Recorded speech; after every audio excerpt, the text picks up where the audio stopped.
Ce que vous venez d'entendre, c'était la fin d'une crise existentielle. Bonjour tout le monde et bienvenue à cette émission de crise existentielle.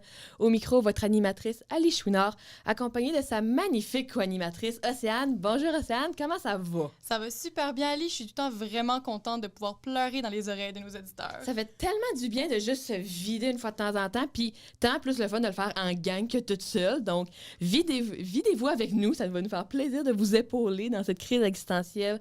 Surtout qu'on a un temps, on a vraiment comme un mois assez chargé en émotions, là. Ben, qui dit février, dit Saint-Valentin, on parle d'amour, on parle de petits papillons.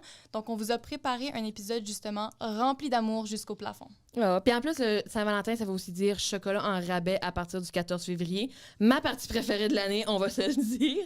Mais là, on n'est pas juste nous deux, là. On a aussi une merveilleuse invitée avec nous, la comédienne Amélie Trottier. Bonjour Amélie! Salut les filles! Puis là, je suis désolée, je me rends compte qu'on vient de présenter notre invité, mais on ne sait pas me présenter, nous. C'est votre première crise existentielle et vous ne nous connaissez pas. Je m'appelle Ali Chouinard, j'ai 21 ans et je viens de Kedgewick. Moi, je m'appelle Océane Laforêt, j'ai 19 ans et je viens de Moncton, au Nouveau-Brunswick, une fière Acadienne. Ouh. Donc, bonjour Amélie, je reviens à toi. Pardon pour cette petite parenthèse, on ne s'était pas présenté. Est-ce qu'on est vraiment content de t'avoir une émission pour jaser un peu d'émotion, d'amour et de Saint-Valentin? Mais là, on a les mains vides. T'es comme jaser entre filles, là, on dirait qu'on a besoin d'un petit drink, là, nous mettre dedans. Je pense que c'est l'heure du segment gourou. Le segment gourou! Moi, je suis tout le temps très contente quand on le fait, là. C'est tout le temps le fun. Pourquoi avoir un jingle quand Océane peut littéralement le faire elle-même en direct? Gérer une crise existentielle, là, ben, ça demande de l'énergie. Et qui de mieux pour nous donner de l'énergie que notre partenaire gourou? En plus, cette émission-ci, on a une exclusivité qu'on est tellement excité de l'avoir, là. Cette exclusivité-là, quand je l'ai vue, je vous dis, mon estomac s'est rempli de petits papillons. J'étais très excitée.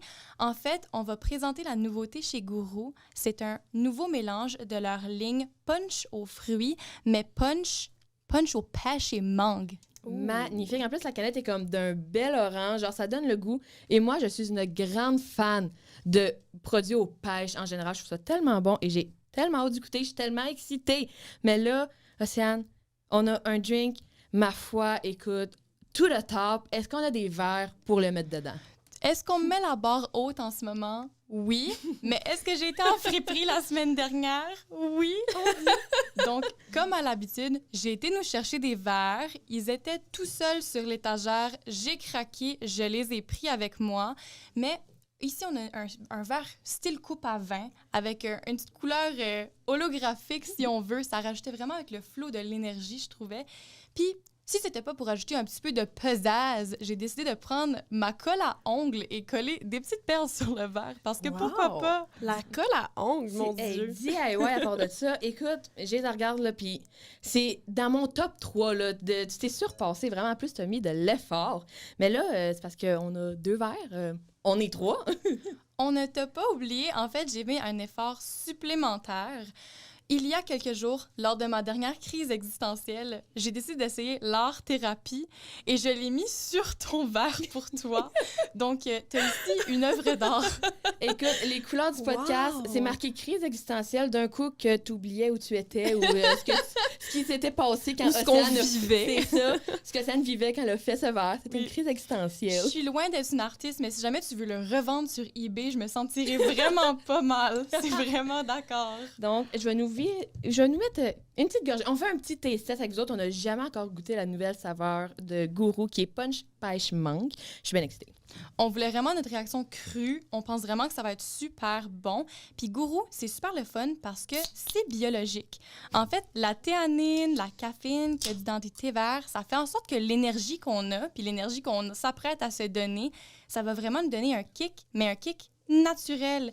Fait que c'est vraiment agréable de savoir que ce qu'on met dans notre corps, c'est des bons ingrédients qui viennent de bons endroits. Puis c'est pas juste une matière inconnue, c'est de la bonne Gourou. Là, peut-être que le verre de l'inconnu a de l'air un peu plus vite que les 2 autres, mais c'est parce qu'il rentre genre 4 gourous dans ce verre-là. Il est immense. Donc, je vais pouvoir m'acheter un poisson rouge puis mettre ça là-dedans. Ça serait génial. On veut une photo si tu fais ça, s'il vous plaît. Wow. Et là, comme on dit en Acadie, Océane. En bon vieux chiac, on vous dit, faites-vous fesser par la punchline. T'es un peu loin, j'ai des petits bras, mais je participe pareil. Cheers! Cheers. Mm.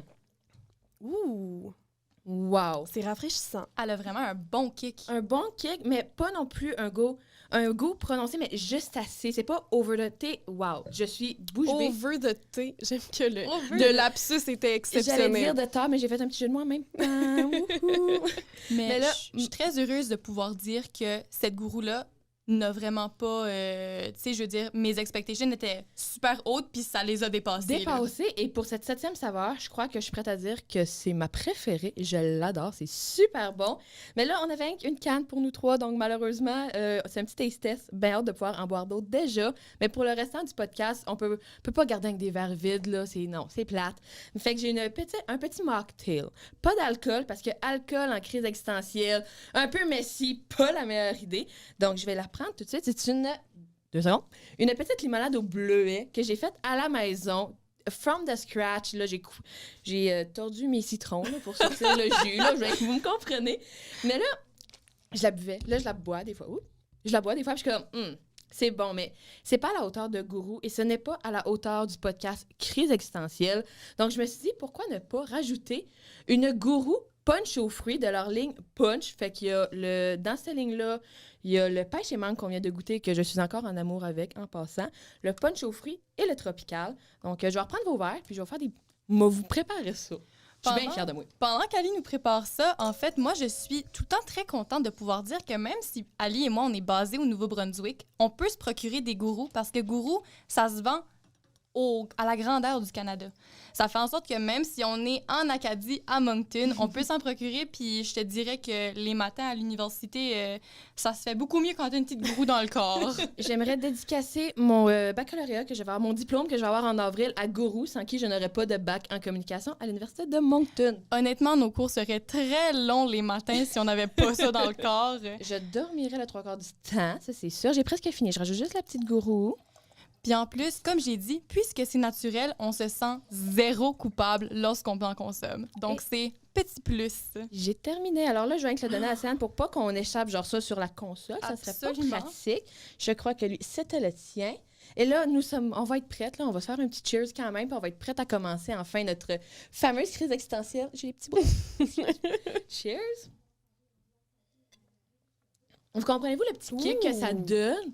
Comme C'est délicieux. Un petit pétillant Merci. et un petit goût de plus. J'aime vraiment ça, mais j'aime le fait que comme t'as pas dilué la gourou, t'as plutôt dilué ta limonade Ben, c'est dans ça. la gourou, fait que ça donne un bon goût. C'est tellement bon. Et là, on est prêt à rentrer dans le vif du sujet. Cette crise existentielle, on parle d'amour ce mois-ci. Premièrement, petite introduction. Les filles, qu'est-ce qui se passe dans votre vie amoureuse en ce moment? Moi, un petit oiseau m'a dit qu'Amélie, ça faisait longtemps que tu étais en couple. Oui, mon copain et moi, on a célébré nos 6 ans la semaine dernière. C'est tellement fou parce qu'il faut savoir que moi et mon copain, on a aussi célébré nos 6 ans la semaine dernière. Ah, félicitations!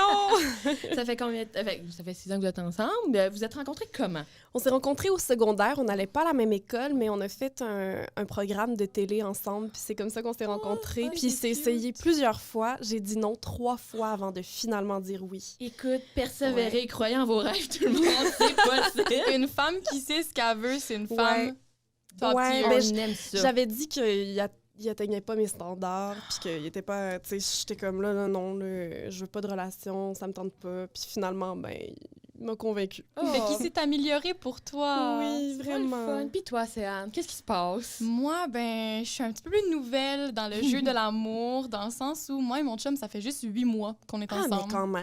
C'est bon. Mais on s'est rencontrés pendant une game d'impro. 2 joueurs d'impro, vraiment comédie romantique. Je l'ai vu jouer C'est pendant vraiment que je faisais les statistiques, puis j'ai fait « Ce gars-là, celui qui vient de jouer le pépère, c'est lui que je veux. He's the one, tout le monde. Mon Dieu, c'est magnifique! C'est vraiment cute. Une petite comédie » Puis romantique. depuis ce temps-là, c'est mon capitaine de l'équipe d'impro dans laquelle je Oh! joue. Je trouve tellement cute. Là. Ali, toi aussi, ça fait vraiment longtemps. Je veux pas nécessairement dire que ta barre est plus haute, mais Hey, écoute, attendez mon histoire. Donc, moi, ça fait 6 ans. J'avais 15 ans quand j'ai commencé à sortir avec mon chum. Moi, j'avais 16. T'sais, Oh, on mon était Dieu. jeunes, justement, Mhm. mais la question, là, tout va faire un lien, vous allez être super comme épaté. Mais mon chum, il était dans ma classe, c'était vraiment mon meilleur ami depuis des années. Jusqu'à temps que le 14 février, donc à la Saint-Valentin, il m'a envoyé un Snapchat de sa face avec le filtre. Le filtre. Veux-tu être ma Valentine? Ce à quoi j'ai répondu oui, point.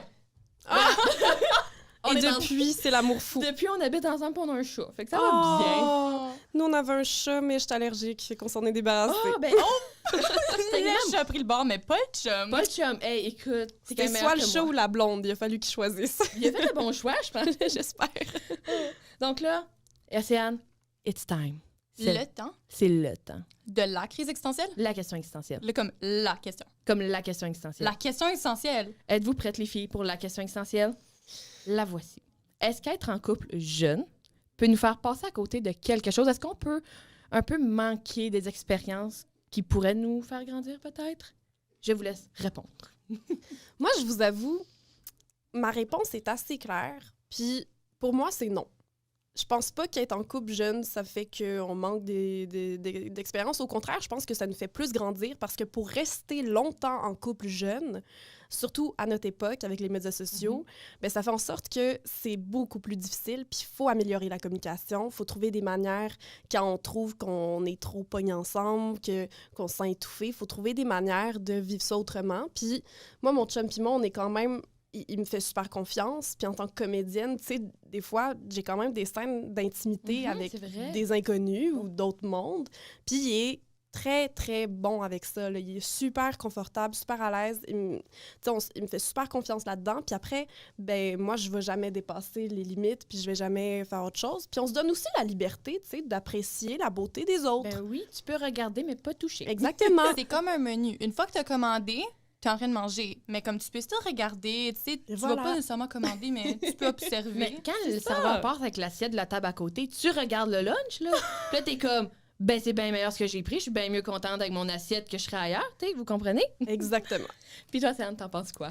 Ben en fait, moi, l'amour, je trouve que ça passe en phase. Fait que t'as comme avant l'amour, quand tu découvres c'est quoi, t'as pendant que t'es en amour, puis t'as comme...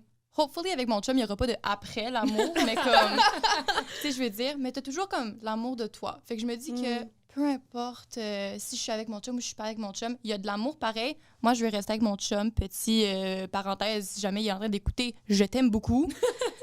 Mais oui, mais c'est vrai qu'il y a des hauts et des bas dans des Ben couples, oui. c'est normal. Puis je pense qu'il faut accepter ça. C'est accepter que ça sera pas toujours la honeymoon phase. Puis que c'est correct parce que t'apprends pareil, même quand c'est des downs ou quelque chose, tu vas apprendre pareil. Puis moi aussi, c'est un peu dans la même longueur d'onde. Je pense pas manquer, comme passer à côté de quelque chose. J'ai juste l'impression de vivre autre chose qui me Ouais. fait tout aussi grandir. J'apprends à me connaître tout autant, mais juste dans des situations différentes avec quelqu'un d'autre à mes côtés. Donc, Ouais. je ne crois pas vraiment. C'est pas un regret de genre, oh non, j'arrête de passer à côté de ma vingtaine. C'est Non. ça, puis en espérant que notre conjoint ne nous empêche pas de vivre des c'est expériences ça. quand même, puis d'aller, tu sais, je sais pas, en voyage tout seul ou peu importe. Moi, je suis partie à Los Angeles pendant un mois au mois de janvier sans lui, là, tu sais. Mais oui, puis c'est Puis j'ai correct. vécu autre chose, puis... T'es ta propre personne aussi. C'est pas Exactement. parce que t'es en couple que tu deviens le couple. C'est deux personnes totalement 100% eux-mêmes qui aiment passer du temps ensemble puis qui s'aiment. C'est ça un couple. C'est ça. Exactement. Du temps que tu as ta liberté quand même dans un couple, d'habitude, c'est une très bonne relation. Puis là, j'ai peut-être des petites questions en rafale pour toi. Moi, d'habitude, je les improvise. Fait que ça va sortir comme ça va sortir. J'ai adoré l'accent. Moi, je me pose des questions. Toi, tu dirais que ton love language, c'est quoi? Oh mon Dieu, le toucher. J'ai besoin qu'on me masse tout le temps. Je veux toujours qu'on me colle, puis n'importe qui. Je suis comme... Si je t'apprécie, là, je suis comme, fais-moi un massage. Là, dis quoi? Mais oui, avec mon copain, c'est ça, puis je pense que c'est les mots, des fois, tu sais, juste de me faire dire que ça va bien, que tout ça. Absolument. Moi, je me posais la question, t'es comédienne, est-ce que tu dirais que ton fan numéro 1, c'est ton chum? Pour vrai, non. Oh mon Dieu, c'était pas la J'ai fait réponse! détrôner. Ben non, il est un peu... Tu sais, c'est pas le premier à écouter les séries, c'est pas le premier à me féliciter, c'est pas le premier à écouter une entrevue. Il écoute pas mes entrevues. Il est un peu dans son propre monde, un peu TDAH. Puis pour vrai, ça me garde vraiment groundée. Puis disons, j'écris quelque chose. Ça, j'écris un article dans le journal, peu importe. Puis il va le lire. Après, sa réaction, c'est un peu comme « Ouais, c'est bon. » C'est toujours ça, mais c'est toujours ça. Fait que ça me garde très humble. Puis dernière petite question, tu dirais qu'un couple, ça se base plus sur les ressemblances qui les rassemblent ensemble ou les choses qui les diffèrent? Je pense qu'il faut avoir un bon mélange des deux. Ah, c'est bien ça. Ouais. Différents qui se complémentent. Moi, c'est comme ça que je le vois. Tes différences vont juste aller compléter l'autre personne, puis ensemble, ça va faire comme un beau tout. C'est ça. Puis là, c'était super le fun de te jaser, mais comme pour conclure, on aime ça un peu finir avec un peu de sensibilisation, un segment un peu plus sérieux, juste pour apporter l'attention ou mettre en lumière des enjeux peut-être que les gens ignorent. Puis ce mois-ci, on a choisi d'aborder peut-être une cohorte de gens peut-être plus à risque de vivre une crise existentielle. En ce mois de février, l'amour, ça s'exprime souvent très physiquement, puis pour certaines personnes, c'est plus difficile d'en recevoir ou d'en donner. Puis moi, j'ai trouvé que les gens avec une hypersensibilité sensorielle, c'était des gens à qui on devait vraiment prêter attention. On doit juste, tu sais, les écouter, les épauler là-dedans. C'est des gens qui ont un système nerveux beaucoup plus proactif que la norme, puis ça fait en sorte que des fois, c'est plus difficile d'exprimer son amour physiquement ou d'en recevoir. Puis ça fait en sorte que des fois, la communication, c'est extrêmement important pour justement connaître ses limites puis vraiment apprendre à se connaître l'un l'autre. Donc, pour les gens à la maison, si jamais vous connaissez quelqu'un qui a une hypersensibilité sensorielle, soyez vraiment à l'écoute des besoins de cette personne-là pour justement l'entourer d'amour, mais de la manière qui les convient. Oh, Exact. c'est beau. Puis la communication, c'est vraiment la clé avec n'importe qui que tu vas croiser dans ta vie. La communication, c'est la clé. Et si vous, auditeurs, voulez communiquer avec nous, ben vous pouvez le faire via notre page Instagram, donc le Crise Existentielle Podcast, et via notre Gmail, si vous voulez nous envoyer un petit courriel, peut-être une idée de questions existentielles pour le mois prochain. Vous pouvez à la Point. crise Point. existentielle Arrobas. gmail.com. Point. J'ai oublié que c'est moi qui devais dire le com. Alors, tout le monde ensemble, les dernières fois. Encore une fois, merci à Gourou de nous épauler dans nos crises existentielles. On va prendre un grand respire au compte de 3. 1, 2, 3. On se reverra le mois prochain pour une prochaine crise existentielle.